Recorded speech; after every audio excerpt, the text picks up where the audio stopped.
Hello student, स्वागत है आप सभी का हमारे यूट्यूब चैनल की एक और नई वीडियो में। जैसा कि आप स्क्रीन पर देख रहे हैं, आज का हमारा टॉपिक कक्षा 10वीं का अध्याय 3 दो चर वाले रैखिक समीकरण युग्म के आईएमपी महत्वपूर्ण प्रश्नों को यहाँ पर हम देखेंगे और उसका सॉल्यूशन यहाँ देखने वाले हैं। वीडियो में आगे बढ़ने से पहले यदि आपने हमारा चैनल सब्सक्राइब नहीं किया है तो उसे सब्सक्राइब ज़रूर करें। इस अध्याय में अधिक क्वेश्चन होने के कारण इसे हम पार्ट में यहाँ प्रस्तुत करेंगे। चलिए अब हम पूर्व वीडियो का पार्ट 2 दो चर वाले रैखिक समीकरणों का जो दूसरा हिस्सा है उसे यहाँ पर हम हल करने वाले हैं। कुछ इबारती प्रश्न इसके अंतर्गत हैं, उन्हें भी हम विलोपन या प्रतिस्थापन विधि के द्वारा हल कर सकते हैं। तो चलिए हम प्रश्न देखते हैं। प्रश्न 3, 5 संतरे और 3 सेबों का मूल्य 35 है तथा 2 संतरे और 4 सेबों का मूल्य 28 रुपये है, तब एक संतरा तथा एक सेब का मूल्य ज्ञात कीजिए। तो यहाँ पर हम एक संतरे का मूल्य x मान लेते हैं और एक सेब का मूल्य y मान लेते हैं। इस आधार पे पहली शर्त के अनुसार हमारा पहला समीकरण बन जाता है 5 संतरे अर्थात 5x, 3 सेब मतलब 3y, तो 5x धन 3y बराबर 35, और दूसरा हो जाता है 2x धन 4y बराबर 28 दूसरी शर्त से। इन दोनों को हम विलोपन विधि से ही हल करेंगे। तो विलोपन विधि में हम x वाले पदों को बराबर करते हैं, तो समीकरण 1 में 2 का गुणा तथा समीकरण 2 में 5 का गुणा, ऊपर वाले गुणांक का नीचे वाले समीकरण में और नीचे वाले समीकरण का में गुणांक का ऊपर वाले समीकरण में हम गुणा करेंगे। गुणा करने पर हमें मिलेगा 10x धन 6y बराबर 70 और दूसरा मिलेगा 10x धन 20y बराबर 140। घटाते हैं तो घटाने पे नीचे वाले पदों के चिन्ह बदल जाते हैं। तो यहाँ पर 10x से 10x कट गया, 20y से 6y घट गए तो 14y बचे, चूँकि 20 ऋणात्मक हो गया तो ऋण 14, और इस तरफ भी 70 में से 140 को घटाया तो हमें ऋण 70 मिला। पक्षांतर करने पर y बराबर हमें मिलता है 70/14, y बराबर हो जाता है 5, अर्थात एक सेब का मूल्य हमें मिल जाता है 5 रुपये। y का मान समीकरण 1 में जब हम जमाते हैं तो जमाने पर हमें मिलता है 5x धन 3 गुणा 5 बराबर 35। इसे हल करते हैं तो 5x धन 15 बराबर 35, 5x बराबर 35 ऋण 15। जब इसे हल करते हैं तो x बराबर 20/5, तो x बराबर 4, अर्थात एक संतरे का मूल्य जो है वो 4 रुपये आ जाता है। अतः एक संतरे का मूल्य 4 रुपये और एक सेब का मूल्य 5 रुपये उत्तर के रूप में हमें मिलता है। चलिए आगे बढ़ते हैं अगले प्रश्नों पर। अगला प्रश्न भी इबारती प्रश्न है। दो संख्याओं का अंतर 26 है और एक संख्या दूसरी संख्या की 3 गुनी है, उन्हें ज्ञात कीजिए। तो इसमें भी पूर्व अनुसार हमें समीकरण बनाने हैं। दो समीकरण हमारे तैयार होंगे। तो पहले हम मान लेते हैं एक संख्या को x और दूसरी संख्या को y। प्रश्न के अनुसार x से यानी बड़ी संख्या से छोटी को घटाने पर हमें 26 मिलता है, तो पहला समीकरण बन जाता है, तथा दूसरा x बराबर 3y 3 गुनी है तो x बराबर 3y। इसे व्यवस्थित करते हैं तो हमें मिलता है दूसरा समीकरण x ऋण 3y बराबर 0। वही विलोपन विधि का यूज़ हमें यहाँ पर करना है। तो पहले में से दूसरे समीकरण को हम घटा देते हैं क्योंकि x वाले पद समान हैं। तो घटाने पर हमें मिलता है 2y बराबर 26, और y को हल करते हैं तो y बराबर हमें मिलता है 13। इस y के मान को हम समीकरण 1 में रख देते हैं। रखने पर हमें x ऋण 13 बराबर 26, अर्थात 13 पक्षांतर होगा तो 13 जुड़ जाएगा, अतः x बराबर हमें 39 मिलेगा।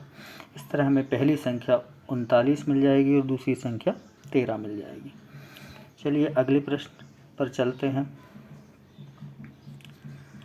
अगला प्रश्न भी इबारती ही प्रश्न है। 5 वर्ष बाद जैकब की आयु उसके पुत्र की आयु से 3 गुनी हो जाएगी। 5 वर्ष पूर्व जैकब की आयु उसके पुत्र की आयु की 7 गुनी थी, उनकी वर्तमान आयु क्या है? तो इसे हल करने के लिए भी पहले हमें प्रथम शर्त से पहला समीकरण, द्वितीय शर्त से दूसरा समीकरण बनाना पड़ेगा। तो हम जैकब की आयु को x मान लेते हैं, उसके पुत्र की आयु को y मान लेते हैं। 5 वर्ष जैकब की x धन 5 और जैकब के पुत्र की y धन 5। प्रश्न के अनुसार 3 गुनी थी, तो अर्थात x धन 5 बराबर 3 गुना करेंगे तो 3 ब्रैकेट में y धन 5। इसे हल करके जब हम व्यवस्थित करते हैं तो हमारा समीकरण बनता है x ऋण y बराबर 10। 5 वर्ष पूर्व अर्थात हमें 5 घटाना होगा तो x ऋण 5 और उसकी पुत्र की आयु में y ऋण 5 हो जाएगा। 7 गुनी थी अर्थात 7 का गुणा करना पड़ेगा तो होगा x ऋण 5 बराबर 7 ब्रैकेट में y ऋण 5। इसे जब व्यवस्थित करेंगे तो x ऋण 7y बराबर ऋण 30 हमें मिलेगा। अब इन दो समीकरणों में हम x वाला पद देख रहे हैं समान है तो इसे हम घटा देंगे। घटाने पर हमें नीचे वाले पदों के चिन्ह बदल देंगे दूसरे समीकरण के, तो हमें हल करने पे x से x कट जाएगा। 7 से 3 घटा तो 4y बराबर 40 अर्थात y का मान यहाँ पर हमें 10 मिल जाएगा। इस y के मान को हम समीकरण 1 में रख देंगे तो 1 में रखने पर हमें इसको हल करने पे x का मान 40 मिलेगा अर्थात जैकब की वर्तमान आयु 40 हो जाएगी और जैकब के पुत्र की वर्तमान आयु 10 वर्ष हो जाएगी। चलिए अगले प्रश्न पर चलते हैं।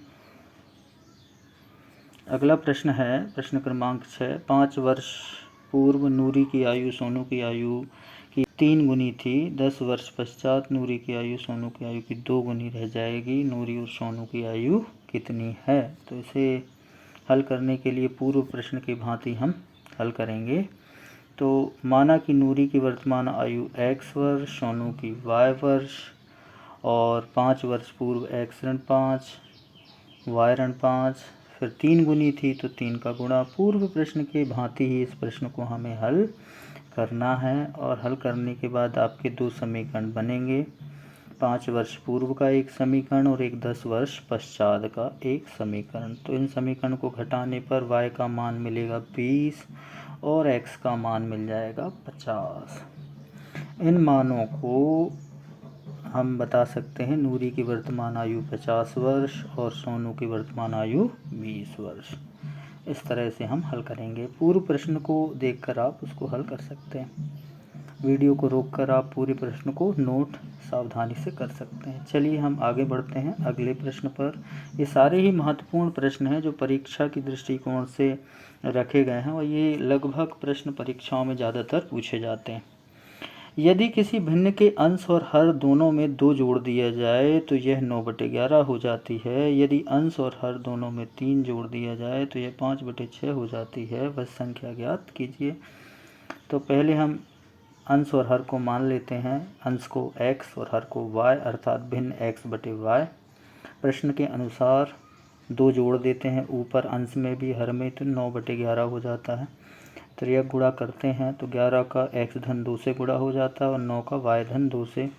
इस समीकरण को जब हम व्यवस्थित करते हैं तो हमें मिलता है 11x ऋण 9y बराबर ऋण 4। ये बन जाता है समीकरण 1।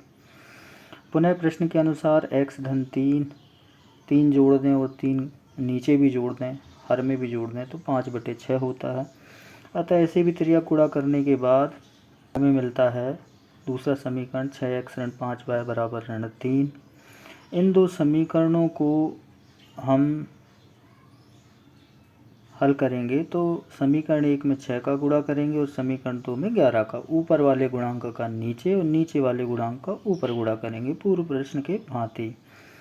तो यहाँ हल करने पे y बराबर हमें 9 मिल जाएगा। इस y के मान को हम समीकरण 1 में रख देंगे और रखने पर हमारा हल मिलेगा x का मान 7 और y का मान 9 अर्थात जो भिन्न है वो भिन्न में मिलेगा 7/9। चलिए हम अगले प्रश्न पर चलते हैं। अगला जो प्रश्न है वो भी इसी से संबंधित है। यदि हम अंश में 1 जोड़ दें तथा हर में 1 घटा दें तो भिन्न 1 में बदल जाती है। यदि हर में 1 जोड़ दें तो वह 1/2 हो जाती है। तो वह भिन्न ज्ञात कीजिए।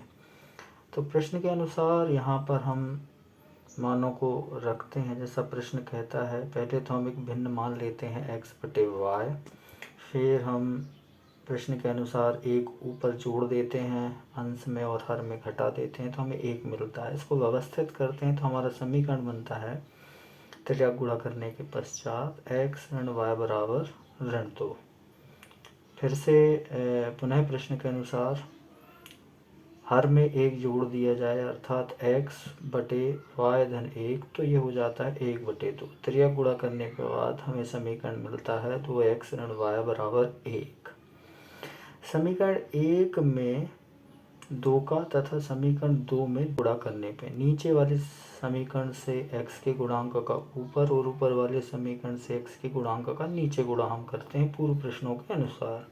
तो हमें समीकरण मिलता है 2x ऋण 2y बराबर ऋण 4 और 2x ऋण y बराबर 1। घटाते हैं, नीचे वाले समीकरण के चिन्ह बदल जाते हैं तो हमें y बराबर मिल जाता है 5।